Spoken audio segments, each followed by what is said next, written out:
भाई चुनाव आयोग गुलाम है सरकार का, क्यों मानेगा?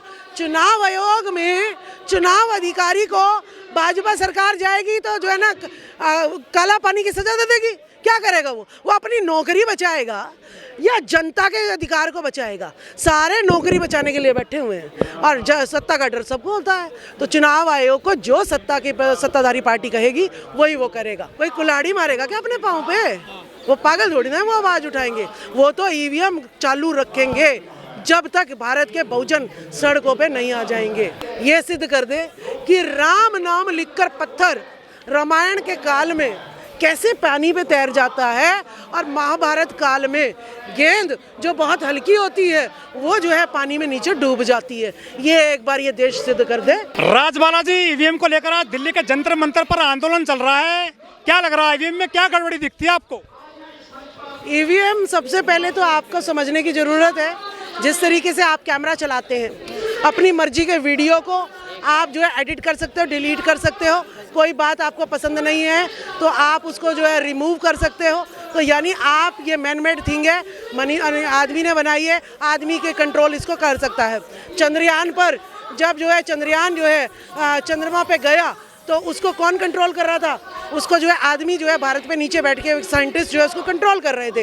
यानी जितनी भी ये मशीनें हैं इनको आदमी कंट्रोल कर सकता है अपने मनचाहे तरीके से। तो यानी जिस देश से ये मशीन आई थी ईवीएम, वो भी उसका बहिष्कार करके और बैलेट पेपर से जो है चुनाव करा रहा है। यानी उन्होंने देखा कि इसमें कमी है, इससे जो है हम वोटों को इधर उधर कर सकते हैं, डाटा को जो है मैनिपुलेट कर सकते हैं, तो इसीलिए उन्होंने वहाँ से हटाई थी। तो भारत से भी इसे हट जाना चाहिए। क्या लगता है आपको गड़बड़ी है ईवीएम में? आपको प्रूफ, गाड़ियाँ ईवीएम की इधर से उधर जाती हुई गायब होती हुई। अभी जो 4 राज्यों में इलेक्शन हुए उसमें जो है एक ईवीएम मशीन की 90% बैटरी जो मशीन पूरा दिन काम कर रही है और जब काउंटिंग के समय उसकी बैटरी 90% है। यानी कुछ ना कुछ तो लोचा है, कुछ ना कुछ घपला तो है। तो ये कुछ ऐसे प्रूफ है जो है आपको बताते हैं कि हाँ ईवीएम में मैनिपुलेशन तो हो सकती है लेकिन भाजपा इसमें करा रही है, वो प्रूव होता है। लेकिन 22 पार्टियां बुलाई थी चुनाव आयोग ने, कोई आप साबुत तो कर नहीं पाए गड़बड़ी है उसमें? देखिए 22 पार्टी से टीवी में डिबेट चल रही होती है, बात चल रही होती है ओबीसी पर और बिठा रखे होते हैं स्वर्ण जाति के गुप्ता, उपाध्याय, पांडे और ये। अरे जिसकी बात है वो तो तुमने बिठा नहीं रखा, तो वो तो यही कहेंगे ना कि जो सही भी प्रूव करना होगा उसे भी गलत प्रूव करके कहेंगे, सारे देश को बता देंगे कि भाई ये तो मुद्दा ही गलत था। जैसे कहते हैं अभी डिबेट चल रही थी, भाई औरंगजेब अच्छा है कि ये राजा अच्छा है? अरे तुम पूछो ना कि सम्राट अशोक अच्छा है कि ये राजा अच्छा है? तुम यहाँ औरंगजेब को क्यों लेके आते हो? मुगल तो विदेशी है। इस देश के गौतम बुद्ध अच्छा है या राम अच्छा है? कराओ ना डिबेट। तो ये हमेशा जो है बात को अपने फेवर में लाने के लिए जो है अपने लोगों को बिठा देते हैं, डिबेट हो जाती है और वो प्रूव कर देते हैं कि मुद्दा ही गलत था। कुछ लोग कह रहे हैं कि आपकी हार की बौखलाहट होती है विपक्षी लोगों की। विपक्षी लोगों की हार की बौखलाहट ये सिद्ध कर दे कि राम नाम लिखकर पत्थर रामायण के काल में कैसे पानी पे तैर जाता है और महाभारत काल में गेंद जो बहुत हल्की होती है वो जो है पानी में नीचे डूब जाती है। ये एक बार ये देश सिद्ध कर दे, ठीक है, तो मैं मान जाऊंगी। नहीं तो ये जो है सारे के सारे पाखंडी अनपढ़ जो है लोग स्वार्थी धर्म को आड़े लेकर धर्म के आड़ में राज सत्ता हथिया के बैठे हुए हैं और इस देश को दोबारा गुलाम जो है ये मनुस्मृति लागू करना चाहते हैं। चुनाव आयोग और सुप्रीम कोर्ट ने बाकायदा कह दिया कि जो भी फ्रॉड बताएगा ईवीएम को उसको नोटिस भेजेंगे या फिर वो सबूत लेकर आए पूरे कि ईवीएम टेम्पर्ड होती है। सुप्रीम कोर्ट में कौन कह रहा है जजमेंट मिल जाएगा? सुप्रीम कोर्ट पे विश्वास नहीं करते हम। अगर सुप्रीम कोर्ट पे विश्वास करते तो वो पहलवान धरने पे बैठे थे, उनको जो है सजा मिल जाती ब्रजभूषण शरण को, ठीक है, उसे कौन रोक रहा? तो कहाँ है सुप्रीम कोर्ट यहाँ पर? सुप्रीम कोर्ट में मनीषा वाल्मीकि के साथ बलात्कार होकर आधी रात को जला देते हैं, क्या हो गया? निर्भया कांड के बाद बलात्कार रुक जाने चाहिए थे, कोई रुक गया? दिल्ली की 7 वर्ष की लड़की के साथ जो है बलात्कार होकर जला देते हैं। कौन सा सुप्रीम कोर्ट? कोई कोर्ट नहीं है इस देश में। 250 ग्रुपों का कोलेजियम सिस्टम है। ये जज ही जो है अपने लोगों को, चाचा भतीजा को बिठा देते हैं। हमें यहाँ पे इनकी कौन सी रिटर्न एग्जाम होता है? कोई रिटर्न एग्जाम नहीं होता। सारे द्रोणाचार्य बैठे हैं यहाँ पर। यदि ईवीएम में फ्रॉड होता है तो दुनिया भर की एजेंसी काम करती हैं, तो वो पोल खोल सकती है भारतीय ईवीएम की। कोई ऐसा सूचना भी नहीं मिल रही है कि ईवीएम फ्रॉड हो रहा है भारत में। एजेंसी बहुत सारी काम कर रही है ना, हिंडनबर्ग है या बहुत सारी और टेक्निकल एजेंसीज हैं।